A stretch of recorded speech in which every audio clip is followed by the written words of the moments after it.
رب اعوذ بک من همزات الشیاطین واعوذ بک رب ان یحضرون۔ بسم اللہ الرحمن الرحیم۔ الحمد للہ وسلام علی عبادہ الذین اصطفیٰ ولعنۃ الدائمۃ الباقیۃ علی اعدائہم اجمعین من الآن الی قیام یوم الدین، اما بعد۔ قال علی بن ابی طالب علیہ الصلاۃ والسلام اللجاجۃ تسل الراعی۔ جمعے کے اس پیغام میں سب سے پہلے اپنے نفس اور آپ سب کو اللہ کے تقوی کی طرف دعوت دیتے ہوئے، اس لیے کہ تقوی الہی یعنی اللہ کے بنائے ہوئے نظام کی، جس کو ہم شریعت کا سسٹم کہتے ہیں یا کہا جاتا ہے، اس پہ عمل کرنا۔ انسان جس چیز پہ جتنا اس کا ایمان مضبوط ہوتا ہے اتنا ہی اس کا عمل بھی مضبوط ہوتا ہے۔ لہٰذا اپنے ایمان کو مضبوط کریں تاکہ عمل کو مضبوط کر سکیں اور اس بات کو ثابت کر سکیں کہ یہ وہ سسٹم ہے کہ جو زمانے کے جتنے نظام ہیں ان سب میں بہتر ہے۔ عام طور سے شریعہ لا اور شریعت قانون کہہ کے نظام اسلام کو بعض اوقات بدنام کرنے کی کوشش کی جاتی ہے، اور یہ واقعی ایک بہت بڑی سازش ہے، اور بہت ساری ایسی رکاوٹیں، بہت ساری افواہیں، بہت ساری سازشیں، بہت سارے مسائل، بہت سی چیزیں اس کے خلاف بہت سی پروگرامنگ کی گئی ہے کہ لوگ نظام پروردگار سے دور ہوں۔ لہٰذا کبھی کہا جاتا ہے کہ دین جو ہے وہ زمانے کے ساتھ نہیں چل سکتا، ہم آہنگ نہیں ہے، یا پرابلم ہوتی ہے، مشکل ہوتی ہے، شدت پسندی ہے، جتنی بھی چیزیں ہیں، جتنے الزامات ہیں، جھوٹ ہیں۔ یا مثلا خواتین کے لیے بہت زیادہ سخت ہے اسلام، یا سزاؤں میں سخت ہے، یہ جتنی بھی اس طرح کی چیزیں ہیں یا تو غلط بیان کی گئی ہیں، الزام لگایا گیا ہے، اور یا پھر یہ کہ بیان کرنے والا اس کے مقصد یا مطلب کو سمجھ نہیں پایا، یعنی جہالت کی وجہ سے اس نے ایسی باتیں کی ہیں، ایسی گفتگو کی ہیں۔ ایسی صورت میں ان چیزوں پہ ریسرچ کرنا، ان کو سمجھنا، تاکہ اس کے نتیجے میں ہمارا ایمان مضبوط ہو سکے، اور پھر اس کے بعد ہمارا عمل مضبوط ہو۔ اور جب یہ عمل دنیا کے سامنے آئے گا تو زبان سے لاکھ ہم دفاع کرتے رہیں کہ شریعت کے قانون کو جو آپ بدنام کر رہے ہیں وہ غلط ہے، لاکھ ہم اس کے خلاف اگر چاہیے، ہماری ذمہ داری ہے کہ ہم اس کا دفاع کریں، زبان سے بھی کریں، لیکن یہ اتنا اثر انداز نہیں ہے جتنا عمل سے ہم اگر دفاع کریں تو وہ زیادہ اثر انداز ہے۔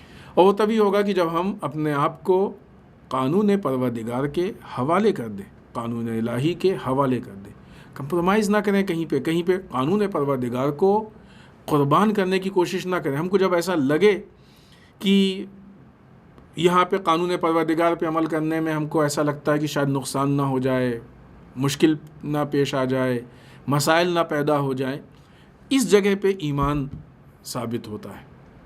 اگر انسان کا ایمان قانون پروردگار اور شریعت الہی پہ پکا ہے تو جب بھی اس طرح کے خیالات ذہن میں آئیں گے، ایمان بڑھ کے سہارا دے گا کہ نہیں، قانون پروردگار ہے، قانون پروردگار مشکلات پیدا نہیں کرتا ہے بلکہ مشکلات سے انسان کو بچاتا ہے، مشکلات سے، مسائل سے انسان کو نکالتا ہے۔ لہٰذا اس پہ عمل کر لو۔ ہم کو ایسا لگ رہا ہے کہ یہ مشکل ہے، ہو سکتا ہے کہ جو مشکل ہمارے سامنے آ رہی ہو ہم وہ چھوٹی مشکل ہو، لیکن اگر ہم قانون پروردگار پہ عمل نہ کریں تو نتیجے میں بڑی مشکل آ جائے، اور یہ ہوتا ہے، یہ حقیقت ہے۔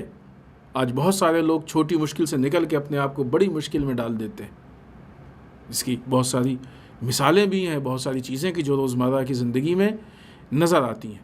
لہٰذا قانون پروردگار پہ ہمارا مضبوط ایمان ہو، اسی اعتبار سے عمل ہو، اور یہی چیز یہ ثابت کرتی ہے کہ ہم کتنے متقی ہیں۔ تقوی الہی یعنی الہی نظام پہ انسان کا مضبوط عمل۔ آئیے اس کے بعد امیر المومنین علی بن ابی طالب علیہ الصلوۃ والسلام کا قول کی، جس میں امام ارشاد فرماتے ہیں اللجاجت تسل الرائے، لجاجت یعنی ہٹ دھرمی انسان کو صحیح رائے سے دور کر دیتی ہے یا صحیح رائے سے انسان کو الگ کر دیتی ہے۔ لجاجت کسے کہتے ہیں؟ ہٹ دھرمی، کسی ایسی چیز پہ انسان اصرار کرے، سخت ہو جائے یا مضبوطی سے اس چیز پہ کھڑا ہو جائے کہ نہیں ہم کو یہی کرنا ہے، اور چاہے وہ کوئی بات ہو، کوئی اس کی نظر ہو، کوئی اس کا کام ہو، یہ عام طور سے غلط چیزوں کے لیے ہوتا ہے یا غلط اسٹینڈ کے لیے ہوتا ہے، غلط نظریے کے لیے ہوتا ہے۔ لہٰذا اگر انسان کبھی بھی کسی چیز کو لے کے لجاجت یعنی ہٹ دھرمی کرے کہ نہیں یہی جو ہم کہہ رہے ہیں صحیح ہے، یہی ہونا چاہیے، یہی ایسا ہی ہے، اور اپنی نظر کو نہ بدلے یا اپنے فعل اپنے کام کو نہ بدلے، تو یہ لجاجت ہے۔ اور امام اس کے نتیجے کو بیان کر رہے ہیں کہ لجاجت کیا ہے؟ لجاجت انسان کو صحیح رائے سے دور کر دیتی ہے، صحیح چیز سے دور کر دیتی ہے۔ یہ اہم ترین اس کا برا اثر ہے کہ جو ہماری زندگی میں سامنے آتا ہے۔ امام اس کلام کے ذریعے چاہتے ہیں کہ وہ لوگ کہ جو ہٹ دھرمی کرتے ہیں ان کو ہٹ دھرمی سے دور کیا جائے، یعنی وہ لجاجت کو چھوڑ دیں۔ اس لیے کہ جب انسان صحیح رائے سے، ابھی آگے بھی ہم اس بات کو انشاءاللہ پیش کریں گے، جب انسان صحیح رائے سے، صحیح چیز سے دور ہوگا تو اس میں کس کا نقصان ہے؟ جو انسان صحیح چیز سے دور ہو رہا ہے خود اس کا نقصان ہے، دوسروں کو نقصان تھوڑی ہے۔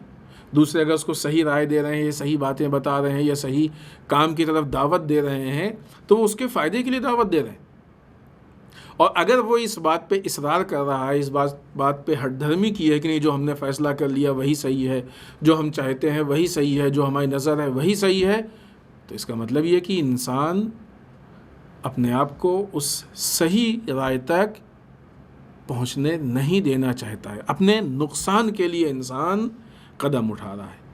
جب انسان کے اندر لجاجت یعنی ہٹ دھرمی پیدا ہو جاتی ہے تو انسان پھر صحیح فکر اس کے اندر نہیں ہوتی ہے، صحیح طریقے سے سوچ نہیں پاتا ہے۔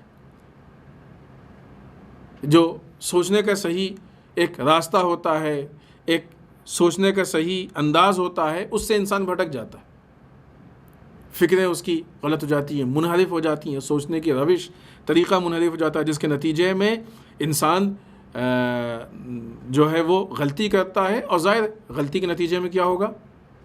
جب انسان غلطی کرے گا تو یا پھر اس کا نقصان ہوگا یا جس موقعیت پہ اس کو ہونا چاہیے وہ اس موقعیت سے دور ہو جائے گا، وہ بھی ایک نقصان ہے۔ تو لجاجت کے ذریعے یعنی ہٹ دھرمی کے ذریعے سے ہٹ دھرمی کرنے والا اپنے آپ کو، اپنی ذات کو نقصان پہنچا رہا ہے، کسی اور کو نقصان نہیں پہنچا رہا ہے۔ یہ خود اس کی اپنی پرابلم ہے جس کے نتیجے میں خود کو وہ نقصان پہنچا رہا ہے۔ لہذا اگر وہ لجاجت سے دور ہو جائے گا، خود مولا کائنات حضرت علی بن ابی طالب علیہ الصلوۃ والسلام کی جو ہمارے لیے وہ زندگی گزارنے کی روش بیان کی ہے امام نے، اور بہت سی چیزیں بیان کی، بہت سارے پوائنٹس بیان کیے ہیں، یہ بھی ایک ایسا پوائنٹ ہے امام کا کہ جو انسان کی ذاتی فردی زندگی اور جو سوشل لائف ہے دونوں میں بہت اثر انداز ہے، سوشل لائف میں بھی اور فردی زندگی میں بھی، انفرادی یعنی ذاتی زندگی میں۔ اگر انسان لجاجت سے ہٹ دھرمی سے کام لے رہا ہے تو اس کے نتیجے میں خود بھی نقصان پہنچا رہا ہے اپنے آپ کو۔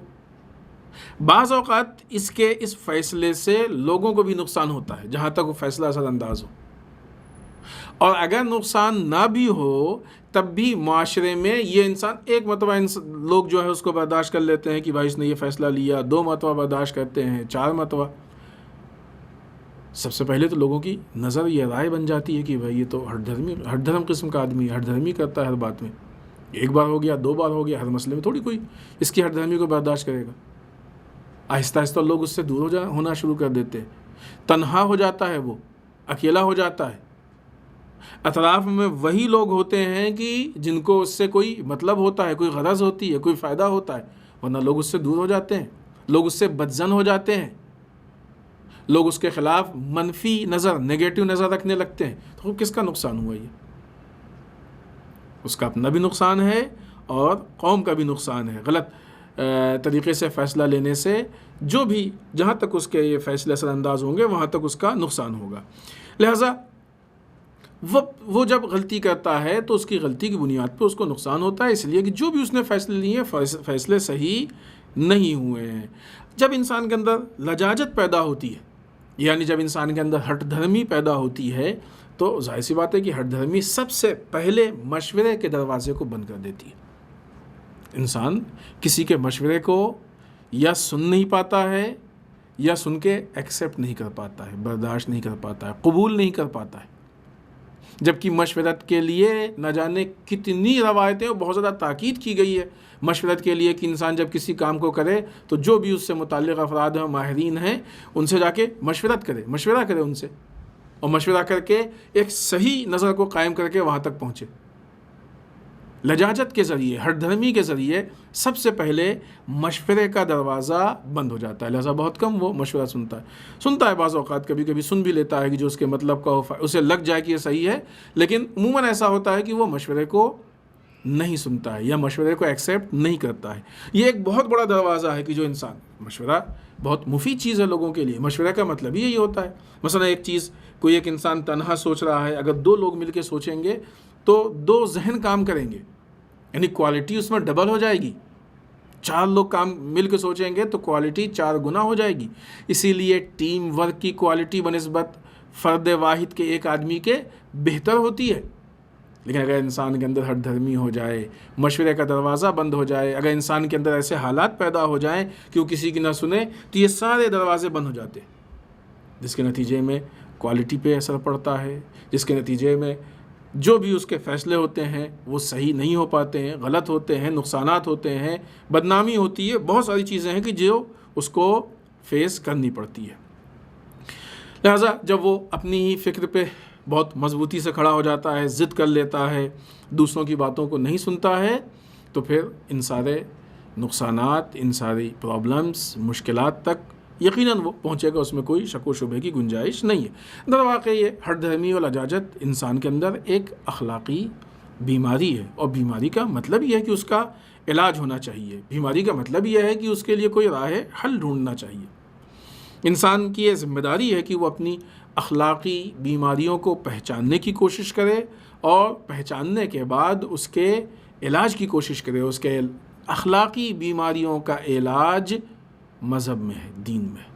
لہٰذا ان افراد سے رابطہ کرے کہ جو مذہب کو صحیح اعتبار سے سمجھ چکے ہیں، تاکہ وہ اس کو ان اخلاقی بیماریوں سے نکلنے کے راستوں کو بیان کرے۔ لجاجت کے ذریعے جو مشکلات پیدا ہوتی ہیں، جو فساد پیدا ہوتے ہیں، وہ بہت زیادہ ہے۔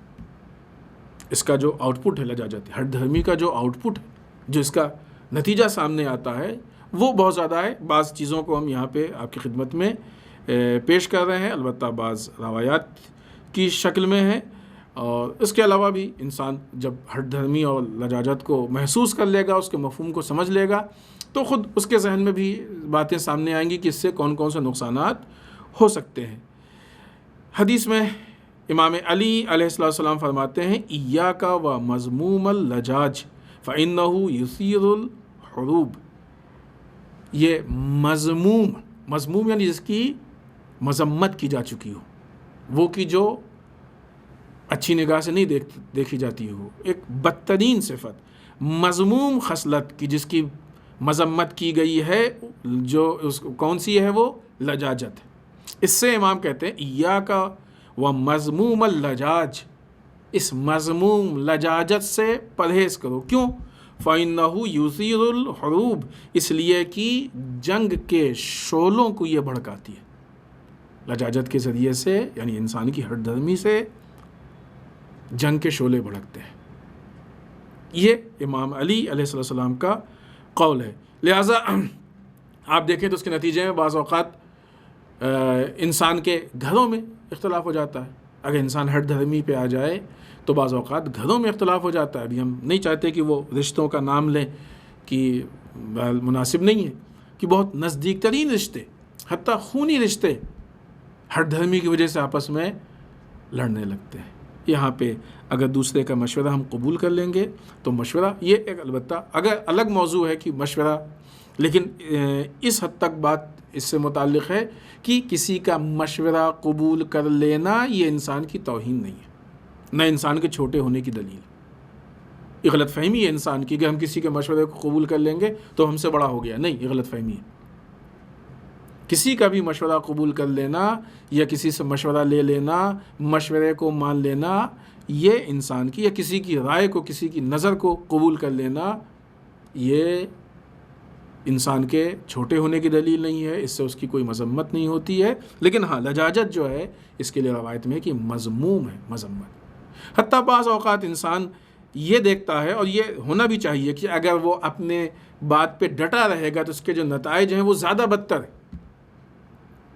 لہٰذا اس وقت وہ ان حالات میں مشورے کو یا کسی کی نظر کو قبول کر لے. لہٰذا اس کے نتیجے میں بعض اوقات جو ہے وہ خانوادے، فیملیز بکھر جاتی ہیں، دور ہو جاتے ہیں لوگ، دلوں میں کینہ آ جاتا ہے، دلوں میں نفرتیں پیدا ہو جاتی ہیں لجاجت کی وجہ سے.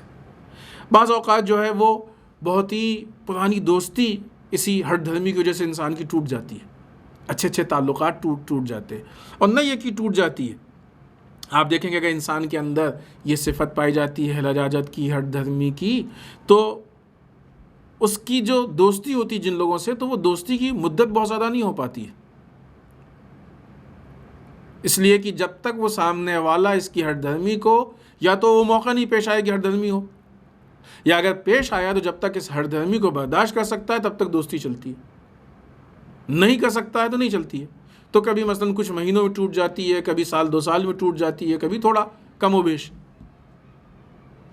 ہٹ دھرمی کی وجہ سے فیملیز میں بھی پرابلم آتی ہے، دوستی میں بھی پرابلم آتی ہے، دوستی ٹوٹ جاتی ہے. کبھی کوئی آپس میں کسی کام میں کچھ لوگ شریک ہوں، کمپنی ہو، کاروبار ہو ساتھ میں، ہٹ دھرمی کی وجہ سے اس میں پرابلم آ جاتی ہے، فائدے میں پرابلم آ جاتی ہے، کام کی کوالٹی میں پرابلم آ جاتی ہے. حتیٰ ٹوٹ جاتی ہیں شرکتیں، کمپنیز ٹوٹ جاتی ہیں، آپس میں ایک دوسرے کے جو شریک ہیں، جو آپس میں ایک دوسرے کے پارٹنر ہیں، وہ الگ ہو جاتے ہیں. اتحاد آپس میں انسان کا ٹوٹ جاتا ہے. اور یہ پرابلم یہ ہے کہ لجاجت، ہٹ دھرمی جس معیار کے انسان میں پائی جاتی ہے، اگر اس کا کوئی معیار ہے، اگر وہ کسی مقام پہ ہے، تو جہاں تک اس کا اثر جاتا ہے لجاجت یا ہٹ دھرمی کا نقصان بھی وہاں تک جاتا ہے. لہٰذا اگر اس کے نقصانات کو دیکھا جائے، اس سے جو ہونے والے فساد ان کو دیکھا جائے تو وہ بہت ہی زیادہ ہیں اور بہت ہی اس کے برے اثرات ہیں کہ جو سامنے آتے ہیں. اسی لیے رسول اللہ صلی اللہ علیہ وآلہ وسلم اور ائمہ معصومین علیہم الصلوۃ والسلام نے لجاجت یا ہٹ دھرمی سے منع کیا ہے. بعض روایات ہم آپ کے سامنے بعنوان مثال پیش کریں، البتہ اس کے علاوہ بھی بہت ساری روایتیں موجود ہیں. یہ پہلی روایت کی جو رسول اللہ صلی اللہ علیہ وآلہ وسلم سے ہے. رسول فرماتے ہیں، رسول نے اس میں لجاجت کی یعنی ہٹ دھرمی کی بہت سخت مذمت کی ہے. فرماتے ہیں کہ الخیر عادۃ والشر لجاجۃ، خیر انسان کے لیے بہترین عادت ہے اور شر جو ہے وہ لجاجت کے نتائج میں سے ایک چیز ہے، اس کی بنیاد پہ شر پیدا ہوتا ہے. دوسری حدیث کی جو خود مولا کائنات حضرت علی بن ابی طالب علیہ الصلوۃ والسلام سے نقل ہوئی ہے. امام فرماتے ہیں اللجاج بذر الشر، لجاجت برائی کا بیج. بیج کا مفہوم جانتے ہیں ہم.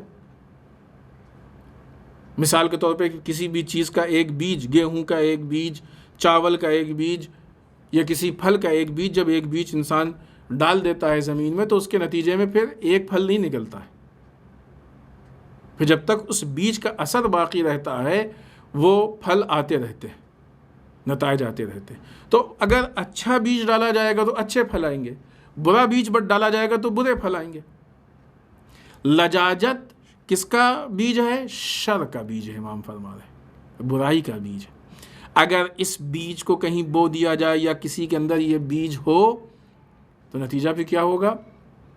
جو پھل آئیں گے وہ برے پھل آئیں گے، نقصان دہ پھل آئیں گے، فاسد پھل آئیں گے، معاشرے کو خراب کرنے والے پھل آئیں گے، معاشرے کو نقصان پہنچانے والے پھل آئیں گے۔ لہٰذا یعنی لجاجت ہر دھرمی نہیں کہ خود بری چیز ہے، ایسی چیز ہے کہ جو برائیوں کو پیدا کرتی ہے، فساد کو پیدا کرتی ہے۔ ایک دوسری حدیث میں خود مولا کائنات سے یہ بات نقل کی جاتی ہے، یعنی مولا کائنات سے نقل حدیث، اللجاج اکثر الاشیاء مضرۃ فی العاجل والآجل۔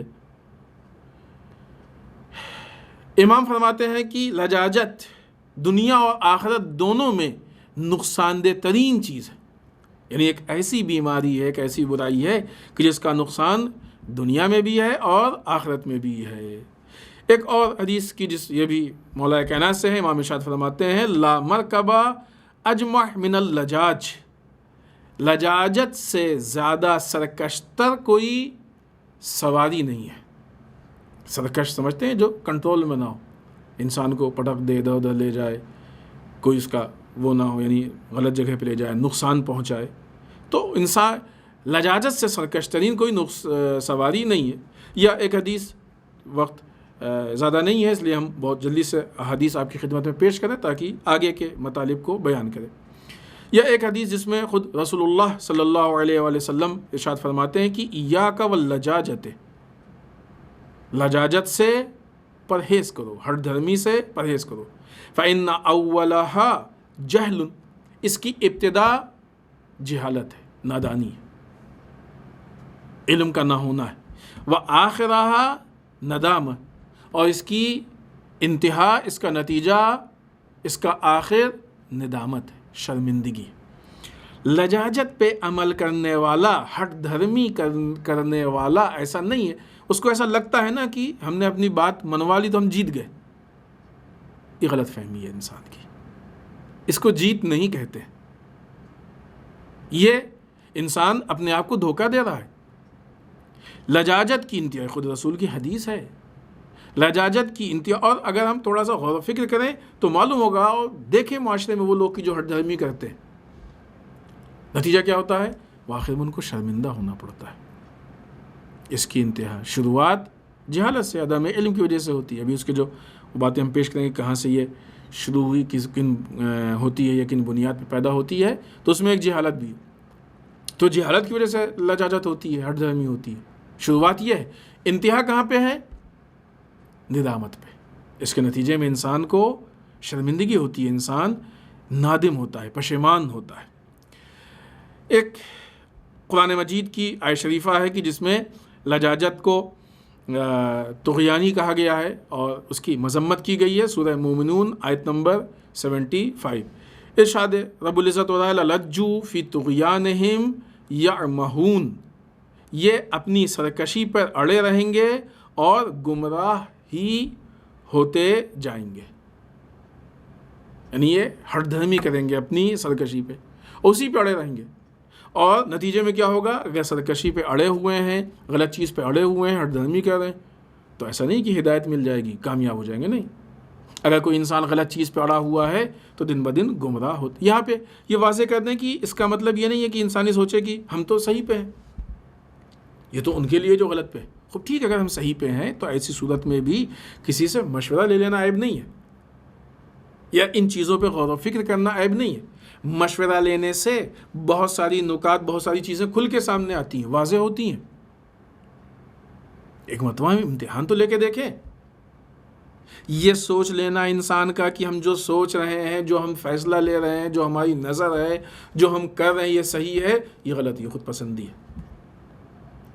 لہٰذا انسان اپنا امتحان لیتا رہے، ٹیسٹ کرتا رہے کہ کہیں ہم غلطی پہ تو نہیں ہیں، کہیں کسی انحراف کا شکار تو نہیں ہو گئے، ہم کجروی کا شکار تو نہیں ہو گئے۔ اس کے لیے جہاں بہت سارے راستے ہیں، ان میں سے ایک بہترین راستہ یہ ہے کہ البتہ مشورہ کس سے لیا جائے، اس کے بھی شرائط ہیں، ہر ایک سے مشورہ نہیں لیا جاتا ہے۔ وہ اس سے پہلے کسی موقع بیان ہوئے، انشاءاللہ پھر موقع آئے گا تو ہم بیان کریں گے۔ لہٰذا اگر انسان غلط چیز پہ اڑا ہے تو دن بدن گمراہ ہوتا ہی جائے گا۔ ایک حدیث ہے اور بہترین حدیث ہے کہ وہ بعنوان ایمان یا مومن ہم لوگوں کے لیے بہت مفید ہے۔ صادق آل محمد امام جعفر صادق علیہ السلام کی حدیث ہے۔ امام فرماتے ہیں کہ ستۃ لا تکون فی المومن، 6 چیزیں ہیں کہ جن کو مومن میں نہیں ہونا چاہیے۔ صادق آل محمد امام جعفر صادق علیہ السلام فرماتے ہیں کہ 6 چیزوں کو مومن میں نہیں ہونا چاہیے: العسر والنکد واللجاجت والکذب والحسد والبغی۔ کون کون سی چیز؟ ناتوانی، انسان اپنے آپ کو ایسے میں ڈال دے کہ ہم یہ نہیں کر سکتے، یہ نظریہ بنا دے کہ ہم یہ نہیں کر سکتے، ہمارے بس کا نہیں، ہم نہیں۔ بخل، کنجوسی۔ تیسری چیز لجاجت، ہٹ دھرمی۔ چوتھی چیز جھوٹ۔ پانچویں چیز حسد۔ چھٹی چیز دوسروں پہ ظلم و ستم کرنا۔ یہ 6 صرف صفت اور 6 باتیں یا 6 لفظ نہیں ہیں، یہ 6 موضوع ہیں، 6 عنوان ہیں، 6 چیپٹر ہیں۔ ہر ایک پہ غور و فکر کرنے کی ضرورت ہے اور ہر ایک سے بچنے کی ضرورت ہے، کیونکہ امام نے کہا ہے کہ یہ 6 چیزیں مومن میں نہیں ہونی چاہیے۔ خوب آئیے گفتگو کرتے ہیں کہ لجاجت کی جو اتنی بری چیز ہے اور انسان کو اتنا نقصان پہنچاتی ہے یا معاشرے کو، یہ اس کی بنیاد کہاں ہے؟ کہاں سے یہ پیدا ہوتی ہے؟ کون سی چیز ہے کہ جس سے یہ لجاجت لوگوں میں آتی ہے؟ سب سے پہلی چیز کہ انسان کے اندر حب الذات، اپنے آپ کو پسند کرنا، ہم پرفیکٹ ہیں، ہم جو بھی فیصلہ لیتے ہیں صحیح ہے، یہ بہت زیادہ انسان کے اندر پائی جاتی ہے۔ تو جب حب الذات زیادہ ہو جاتی ہے تو اس کے نتیجے میں انسان اپنی نظر، اپنے رائے پہ پھر ہٹ دھرمی کر لیتا ہے اور اس کو ایسا لگتا ہے کہ نہیں، یہ صحیح ہے، یہ بات غلط نہیں ہو سکتی۔ یا اپنے آپ کو بڑا سمجھنا کہ ہم بڑے ہیں، ہمارے اندر بہت اچھائیاں پائی جاتی ہیں، ہم تو یہ ہیں وہ ہیں، ہم بہت سکسیس ہیں، کسی بھی اعتبار سے اپنے آپ کو بڑا سمجھے۔ یہ سبب بنتا ہے، وجہ بنتی ہے کہ انسان پھر اپنی رائے کو، چونکہ اپنے کو سب سے بڑا سمجھتا ہے، لہذا سمجھتا ہے کہ ہماری رائے سب کی رائے سے بڑی، باقی کسی کی رائے اس لائق نہیں کہ جو ہماری رائے کے، یا کسی کی نظر اس لائق نہیں ہے کہ جو ہماری نظر کے برابر میں آ جائے یا مقابلے میں آ جائے، لہذا کسی کی نظر کو قبول ہی نہیں کرتا ہے۔ ارے وہ تو ایسے ہی ہیں، انہوں ایسے ہی ہے، وہ یہ وہ، ہر ایک کو میں پرابلم نظر آتی ہے، ہر ایک میں مشکل نظر آتی ہے۔ تو اب اگر انسان اپنے کو بڑا سمجھے گا، دوسروں کے کو پس سمجھے گا، دوسروں کی رائے کو پس سمجھے گا، تو ظاہر سی بات ہے کہ اس کے اندر لجاجت یا ہٹ دھرمی پیدا ہوگی۔ تیسری چیز یہ جو ہم علت بتا رہے ہیں کہ جہاں سے لجاجت یا ہٹ دھرمی پیدا ہوتی ہے، اس کا مطلب یہ نہیں کہ یہی چیز، اس کے علاوہ بھی ہیں، یہ ہم بعض ان میں سے بیان کر رہے ہیں۔ تیسری چیز انسان کے اندر جہالت و نادانی، خوب یہ بھی اکثر اوقات جو ہے سبب ہوتی ہے، بلکہ یہ ایسا نہیں ہے کہ ان میں سے جو اسباب، جو وجہ بیان کی جا رہی ہیں صرف ایک نہیں، بعض اوقات کئی وجہ ہوتی ہیں یا سبھی شامل ہوتی ہیں۔ یعنی ہو سکتا ہے کہ انسان اپنے کو بڑا سمجھتا ہو، اسی ساتھ ساتھ انسان جہالت بھی ہو اس کے اندر، نہیں جانتا ہو۔ جہالت میں کیوں ہوتا ہے؟ اس لیے کہ انسان کی جو نادانی ہے اس کی وجہ سے انسان جس معاملے کے لیے فیصلہ لے رہا ہے، نظر دے رہا ہے، جس کام میں آگے بڑھ رہا ہے، اس کے جو سارے پوائنٹس ہیں، سارے جوانب ہیں، ساری باتیں ہیں، سارے جو نکات ہیں، ان پہ نظر نہیں ڈال پاتا ہے، ان پہ غور و فکر نہیں کر پاتا ہے۔ لہٰذا ایک محدود نگاہ سے وہ دیکھتا ہے۔ محدود نگاہ کے لیے کہیں ایک امیج بہت اچھی طریقے سے دکھائی گئی تھی کہ ایک انسان کی اس کو مثلا ایک فوکس، ایک ٹارچ کی روشنی ڈالی جا رہی ہے، ایک خاص دائرے پہ روشنی پڑ رہی ہے، وہ اتنے ہی پہ دیکھ رہا ہے، باقی اندھیرا ہے۔ تو یہ جہاں جہاں اندھیرا ہے یہ جہالت ہے، جتنے میں روشنی پڑ رہی ہے اتنا علم ہے۔ تو یہ چونکہ محدود علم ہے، لہٰذا اتنے ہی دیکھنے کے اعتبار سے وہ فیصلہ لے گا۔ لیکن اس کے مقابلے میں ایسا انسان کہ جس کی نگاہ ایسی ہو کہ جہاں پہ اس کے لیے اندھیرا ہے اس کے لیے وہاں بھی روشنی ہو، چونکہ جب علم وسیع ہوگا تو روشنی اس کے لیے زیادہ ہوگی۔ یہ ٹارچ کی روشنی ہوتی ہے جو سب کے لیے ایک جیسی ہوتی ہے، لیکن علم کی روشنی میں فرق ہے۔ علم کی روشنی جس کے اندر جتنا علم ہوتا ہے اس کے لیے اتنی ہی زیادہ ہوتی ہے، جس کے اندر جتنا کم علم ہوتا ہے اس کے لیے اتنی کم روشنی ہوتی ہے۔ لہٰذا اگر انسان کے اندر علم زیادہ ہے تو اس کی نگاہ وسیع ہوتی ہے، پھر اس کا دائرہ بڑا ہوتا ہے۔ جتنا علم بڑھتا جاتا ہے اتنا دائرہ اس کا وسیع ہوتا جاتا ہے۔ تو لجاجت یعنی انسان ایک محدود نگاہ میں دیکھتا ہے، اطراف میں اس کے آس پاس نہیں دیکھ پاتا ہے، لہذا اس کا فیصلہ غلط ہوتا ہے اور اس کو ایسا لگتا ہے کہ صحیح ہے، اور چونکہ یہ لگتا ہے صحیح ہے لہذا اس پہ ہٹ دھرمی کرتا ہے۔ لیکن اگر یہی انسان دوسروں کے مشوروں کو قبول کرنا شروع کر دے، دوسروں کی باتوں کو ایکسیپٹ کرنا شروع کر دے، تو عین ممکن ہے کہ دوسروں کے مشوروں کے ذریعے سے اللہ اس تک ان چیزوں کو بھی پہنچا دے کہ جہاں پہ اس کی نظر نہیں تھی۔ اور یقیناً ایسا ہوتا ہے، کیونکہ یہاں پہ صرف اس کا علم ہے، جب دوسروں سے مشورہ لے گا تو ان کا علم بھی اس کے ساتھ شامل ہو جائے گا۔ یہاں صرف اس کی عقل ہے، وہاں ان کی بھی عقل شامل ہو جائے گی۔ یہاں صرف اس کی فکر ہے، لیکن جب مشورہ لے گا تو ان کی بھی فکر شامل ہو جائے گی۔ لہٰذا کبھی کبھی جہالت کی وجہ سے انسان ہٹ دھرمی پہ اتر آتا ہے، کبھی شدید تعصب کی وجہ سے انسان زیادہ تعصب اس کے اندر ہوتا ہے، تو پھر وہ مثلاً اپنے ہی بات کو سوچتا ہے اور اس کی نہیں سنیں گے، وہ نہیں ہوگا، وہ نہیں ہوگا۔ کبھی بغیر وجہ کے جو ہے وہ اپنے قوم و قبیلے یا اپنے پرائے کے دفاع کی بنیاد پہ انسان ہٹ دھرمی پہ آ جاتا ہے۔ دلیل یعنی وجہ کیا ہے؟ کسی کے دفاع کے لیے ایک لاجک، ایک صحیح دلیل ہونی چاہیے جو ثابت کرے کہ ہاں اس کا دفاع ہونا چاہیے۔ کبھی کبھی انسان اس لیے نہیں دفاع کرتا ہے کہ مثلا لاجک ہے، نہیں، اس لیے کرتا ہے کہ نہیں ہمارا ہے، ہمارے قبیلے کا ہے، ہمارے قوم کا ہے۔ یہ جو عربوں میں زمانے جاہلیت میں جو جنگ ہوتی تھی اس کی وجہ یہی ہے، تعصب تھا، قبیلہ پرستی تھی، یہ چیزیں تھیں۔ تو اگر آج بھی کسی کے اندر قبیلہ پرستی اور خاندان پرستی اور اس طرح کی چیزیں ہوں کہ ہمارا ہے، ہمارے خاندان کا ہے، ہمارے قبیلے کا ہے، ہمارا فلاں ہے، ہمارا فلاں ہے، ہمارے رشتہ دار ہیں ہمارا، تو ایسی صورت میں پھر جب انسان بلا وجہ اس کا دفاع کرے گا تو ظاہر سی بات ہے کہ اب اس کو صحیح معلوم ہو یا نہ ہو، جو بھی ہو، لیکن خاندان پرستی کی بنیاد پہ یا تعصب کی بنیاد پہ ہٹ دھرمی پہ اتر آتا ہے۔ یا اس کے علاوہ بعض اوقات شجاعت نہ ہونے کی بنیاد پہ، دونوں چیز کی شجاعت، غلط چیز کا انکار کرنے کی شجاعت نہیں ہے اس کے اندر، صحیح چیز کو ایکسیپٹ کرنے کی شجاعت نہیں ہے، دونوں کی بنیاد پہ پھر انسان جس چیز پہ وہیں پہ اپنا ہٹ دھرمی کرنے لگتا ہے، کہیں نہیں کہہ پاتا کہ غلط ہے، ہمت نہیں اس کے اندر، لہذا پھر وہ بلا وجہ غلط کو صحیح ثابت کرنے کی کوشش کرتا ہے۔ یا بعض اوقات یہ ہمت نہیں ہوتی ہے کہ صحیح کو صحیح کہے، لہذا پھر وہ صحیح کو غلط ثابت کرنے لگتا ہے، اور اسی ہٹ دھرمی پہ انسان اتر آتا ہے۔ کیوں؟ اس لیے کہ شجاعت نہیں ہے، شجاعت یعنی خوف ہے، اس خوف کی بنیاد پہ انسان ہٹ دھرمی پہ اتر آتا ہے، غلط راستے پہ چلا جاتا ہے، باطل راستے پہ چلا جاتا ہے، صحیح نظریات کو قبول نہیں کر پاتا ہے، اور یہ چیزیں یا یوں کہا جائے کہ ہٹ دھرمی بعض اوقات وجہ بن جاتی ہے کہ انسان کی عمر کا اچھا خاصا حصہ یا پوری عمر باطل پہ گزر جاتی ہے اور انسان کو ہوش نہیں ہے، کیونکہ یہ جو بھی اخلاقی بیماری ہے بعض اوقات محسوس نہیں ہوتی، اور بعض اوقات شروع میں تو محسوس ہوتی ہے، لیکن جب انسان اسی پہ عمل کرتا جاتا ہے تو آہستہ آہستہ اسی کو صحیح سمجھتا ہے، اس کی عقل، اس کی سوچ، اس کی جو شعور ہے وہ ختم ہو جاتا ہے، وہ سمجھتا ہے کہ نہیں یہ جو ہم کہہ رہے ہیں یہی صحیح ہے۔ تاریخ میں ایسے بہت سارے بدبخت ہیں کہ جو اپنی ہٹ دھرمی کی وجہ سے انہوں نے پوری زندگی باطل پہ گزار دی ہے۔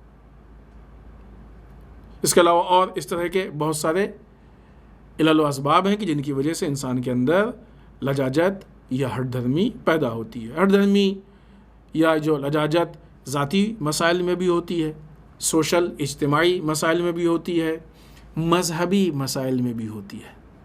بعض اوقات مذہبی چیز میں بھی انسان ہٹ دھرمی پہ اتر آتا ہے، نہیں ہم جو کہہ رہے ہیں وہ صحیح ہے، ہم جو سمجھ رہے ہیں وہ صحیح ہے، ہم جو مان رہے ہیں وہ صحیح ہے، ہم جو کر رہے ہیں وہ صحیح ہے۔ یہ جو چیزیں دی ہیں، آپ دیکھیں بعض اوقات انسان کوئی چیز غلط کر رہا ہے اور جب آ کے اس کو بتایا جاتا ہے کہ آپ غلط کر رہے ہیں، دلیل دی جاتی ہے، سب کچھ سننے کے بعد بھی پھر انسان کی دلیل کیا دیتا ہے، اچھا تو کیا ابھی تک جو کر رہے تھے وہ غلط تھا؟ یہ دلیل ہے، یہ دلیل ہو سکتی ہے؟ لاجک ہے یہ؟ کوئی منطق ہے یہ؟ صرف اس بنیاد پہ کہ جو اب تک ہم نے کیا ہے وہ غلط نہ کہا جائے، انسان اسی غلطی کو آگے کنٹینیو کرتا ہے۔ اسے کیا کہیں گے؟ حماقت ہے کہ نہیں ہے؟ یہ اپنے آپ کو نقصان پہنچانا ہے کہ نہیں ہے؟ یہ ہٹ دھرمی ہے انسان کی۔ ایسی بہت ساری چیزیں ہیں کہ جو انسان اس پہ عمل کر کے اپنے آپ کو گمراہی میں ڈال دیتا ہے۔ آئیے ایک آدھ دو موارد قرآن مجید سے آپ کی خدمت میں پیش کریں اور اس گفتگو کو ختم کریں۔ قرآن مجید سورہ ملک میں خداوند متعال نے کفار کے انحراف کی طرف اشارہ کیا ہے، بل لجوا فی عتو و نفور، اور وہ لوگ سرکشی اور فرار میں حقیقت سے لجاجت، ہٹ دھرمی اختیار کر رہے ہیں۔ کیوں وہ لوگ جو ہے وہ انہوں نے اسلام کو قبول نہیں کیا؟ اس لیے کہ معلوم تو ہو گیا تھا، اور ایسے موارد ہیں واقعات میں کہ ان کے سامنے سب کچھ واضح ہو گیا تھا، حتیٰ معجزے بھی جو انہوں نے مانگے تو وہ بھی دکھا دیے گئے تھے۔ رسول اللہ صلی اللہ علیہ وآلہ وسلم نے معجزے دکھائے، لیکن پھر بھی وہ اپنی ہٹ دھرمی پہ باقی رہے۔ یا سورہ نوح میں جناب نوح کی جو امت تھی، اس کے لیے مشہور ہے کہ کیا مزاج تھا اور کیسی ہٹ دھرمی کی وجہ سے جو ہے اس نے جناب نوح کی بات کو نہیں سنا۔ اس چیز کو قرآن مجید کیسے سورہ نوح آیت نمبر 7 کس طریقے سے قرآن مجید نے نقل کیا ہے، وَإِنِّي كُلَّمَا دَعَوْتُهُمْ لِتَغْفِرَ لَهُمْ جَعَلُوا أَصَابِعَهُمْ فِي آذَانِهِمْ وَاسْتَغْشَوْا ثِيَابَهُمْ وَأَصَرُّوا وَاسْتَكْبَرُوا اسْتِكْبَارًا۔ جناب نوح فرماتے ہیں کہ اور میں نے جب بھی انہیں دعوت دی کہ تو انہیں معاف کر دے، یعنی وہ آئیں اور اللہ سے مغفرت طلب کریں اور اللہ انہیں معاف کر دے، تو انہوں نے کیا کیا؟ اپنی انگلیوں کو کانوں میں رکھ لیا، حق کو سننے پہ وہ تیار نہیں تھے۔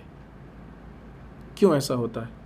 آدمی حق کو سننے پہ تیار نہیں ہوتا ہے، ان کے پاس کوئی دلیل نہیں تھی، لاجک نہیں تھی، منطق نہیں تھی، کیا تھی؟ صرف اور صرف ہٹ دھرمی تھی۔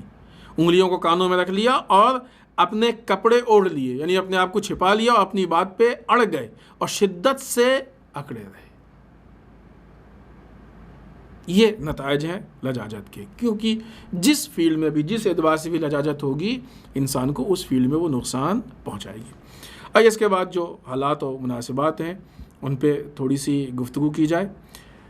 سب سے پہلے خود ایام عزا ہے اور عزاداری سے متعلق اللہ ہم سب کو توفیق دے کہ ہم زیادہ سے زیادہ عزاداری کر سکیں، تاکہ سرکار سید الشہداء امام حسین علیہ السلام اور ان کے جانثار اصحاب و انصار و عزیز و اقارب کے جو اہداف و مقاصد اور جو تحریک ہے اس کو احیا کر سکیں، اور ہم عملاً یہ ثبوت دیں کہ مولا اگر ہم کربلا میں ہوتے تو یقیناً آپ کے ناصر ہوتے، جو اس بات کی دلیل بنے گی کہ آج جب ہمارے امام ظہور کریں گے تو ہم اپنے آپ کو ان کے ناصر کے عنوان سے ان کے سامنے پیش کر پائیں گے۔ لیکن اس کی جو وجہ ہے اس میں وہ یہی ہے کہ اس کے اعتبار سے ہم اپنے آپ کو تبدیل کریں، واقع کربلا کو سنیں اور سن کے ہم تبدیل کریں، کربلا کے ذریعے سے اپنے اندر دین کو مستحکم کرنے کی کوشش کریں، مضبوط کرنے کی کوشش کریں۔ بعض چیزیں ہیں کہ جو دیکھنے میں آ رہی ہیں اور بہت عجیب ہے۔ یہ بات سب کو معلوم ہے کہ یزید وہ تھا کہ جو حلال رسول اللہ صلی اللہ علیہ وآلہ وسلم کے حلال کو حرام میں تبدیل کر رہا تھا، حرام کو حلال میں تبدیل کر رہا تھا۔ سرکار سید الشہداء نے اس کے خلاف آواز اٹھائی۔ ظاہر سی بات ہے کہ جو آپ کے اہداف تھے ان میں سے ایک بہت اہم ہدف تھا، اور اس کے متعلق آپ نے بہت ساری باتیں کہیں بھی۔ اگر خدا نخواستہ ایسے موارد پیش آ جائیں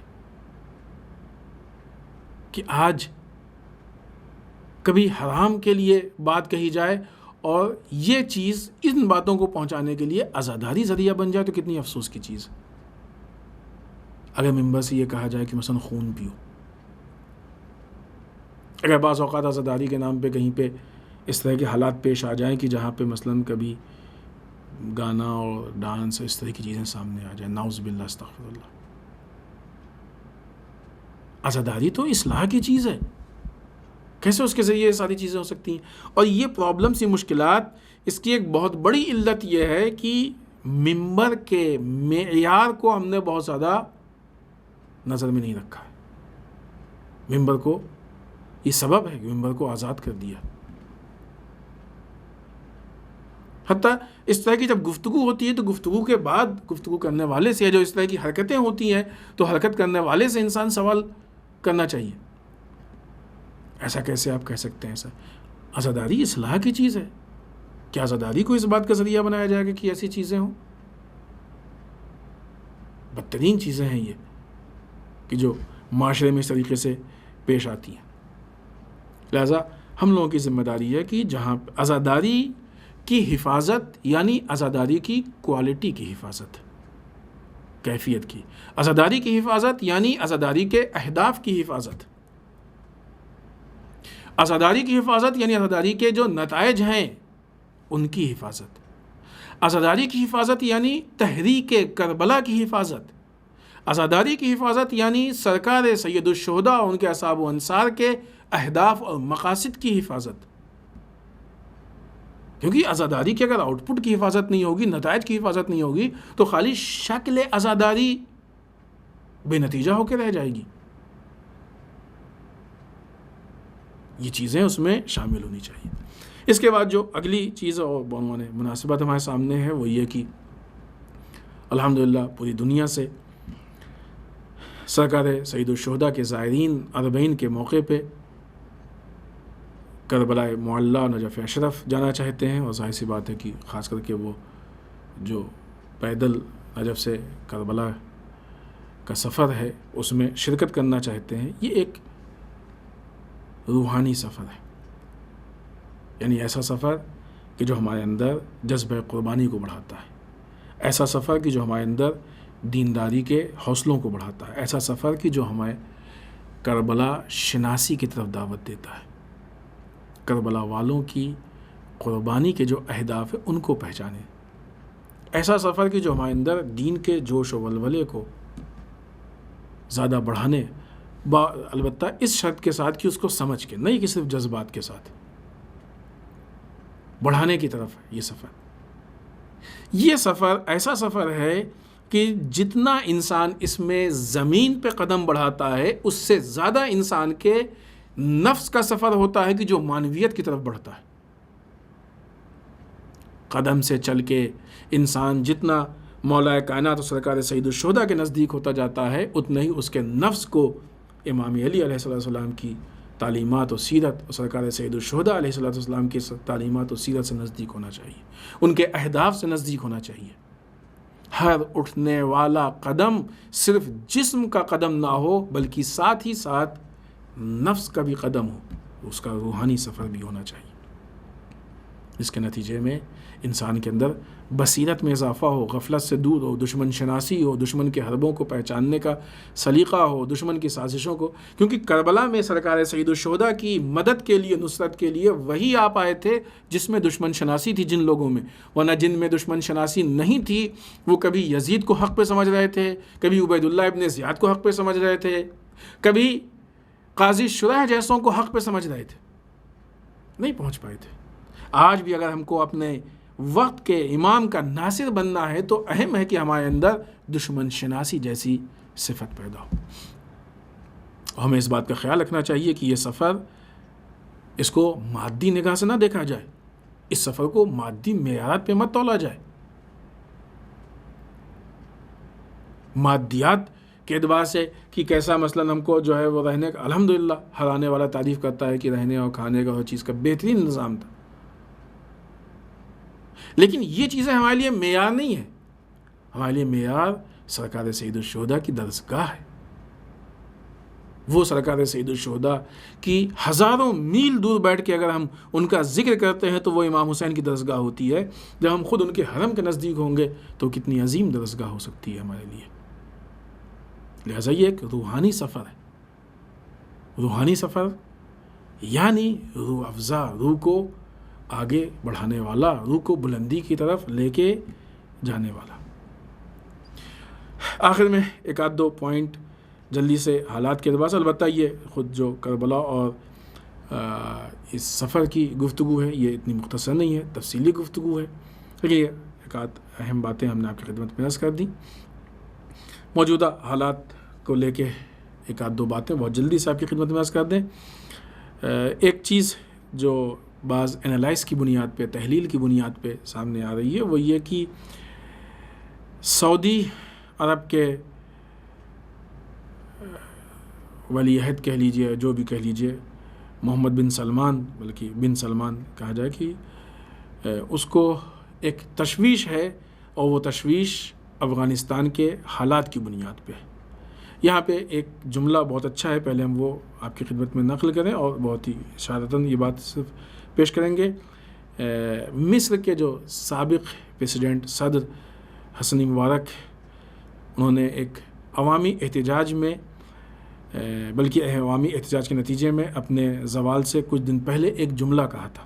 وہ جملہ محفوظ کیا گیا ہے، نقل کیا جاتا ہے، بہت مشہور ہوا وہ جملہ یہ تھا کہ امریکہ کا ڈھانپا ہوا ننگا ہوتا ہے، یعنی امریکہ جس کو چھپانے کی کوشش کرے، کپڑے پہنانے کی کوشش کرے، وہ ننگا ہوتا ہے۔ اور کافی اس میں حقیقت ہے، واقعیت ہے، کیونکہ جس کو بھی امریکہ سپورٹ کرتا ہے وہ بہرحال پرابلم میں آتا ہے، اور یہ عبرت ہے ان لوگوں کے لیے کہ جن کو امریکہ کے سپورٹ پہ بہت بھروسہ ہے۔ افغانستان کے جو اب سابق کہا جائے کہ جو صدر تھے ابھی تک، اور پھر اس کے بعد ایسے حالات پیدا ہوئے کہ بھاگنا پڑ گیا، وہ بہرحال اگر دیکھا جائے تو ان کے جو رشتے امریکہ سے تھے اور جو امریکہ کی سرپرستی تھی، جو تعلقات تھے، وہ سب کچھ تھا، لیکن کیا ہوا؟ کیا حالات سامنے آئے؟ تو افغانستان کے حالات، اور یہ ایک پوری تفصیلی گفتگو ہے، صرف ہم اشارہ یہاں پہ کریں گے کہ وہ حالات فوجی اعتبار سے، بہت سارے دوسرے اعتبار سے، تحریک کے اعتبار سے اگر انالائز کیا جائے تو ان حالات کو دیکھ کے محمد بن سلمان کو ظاہراً اس بات کی فکر ہو گئی ہے کہ کہیں ایسا نہ ہو کہ ہمارے ساتھ بھی یہ حالات پیش آ جائے ایسی سچویشن میں، جبکہ بن سلمان نے ظاہراً اربوں خربوں ڈالر امریکہ کی خوشنودی کے لیے خرچ کر دیا ہے۔ اور پھر وہی انالائز کی نگاہ سے اگر دیکھا جائے تو انہی لوگوں کی خوشنودی کے لیے ظاہراً، ورنہ کیا وجہ تھی کہ اپنے یہاں بہت سارے حرام کو حلال میں تبدیل کر دیا ہے۔ اور کتنی حیف کی بات ہے کہ اتنی قربانی کے بعد بھی اگر خطرہ ہو تو یہ عجیب بات ہے۔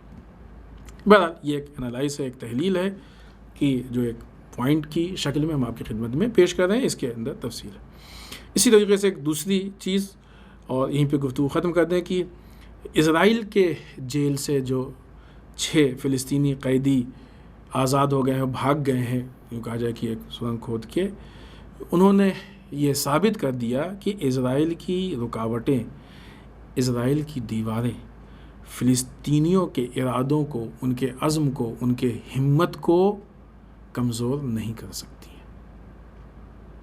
دیواریں کبھی بھی تحریک کے لیے رکاوٹ نہیں بنی ہے، دیواریں کبھی بھی عزم و ارادے کے لیے رکاوٹ نہیں بنی ہے۔ ہو سکتا کہ شاید بالفرض یہ لوگ 6 لوگ نہ بھی بھاگ پاتے، تب بھی فلسطینی تحریک اپنی جگہ پہ باقی رہتی ہے، یعنی انہوں نے 6 نے بھاگ کے بتا دیا کہ فلسطین اور اس کی اسرائیل اور اس کی سیکیورٹی کتنی کمزور ہے، اور فلسطینیوں کے عزم و ارادے کتنے مضبوط اور مستحکم ہیں۔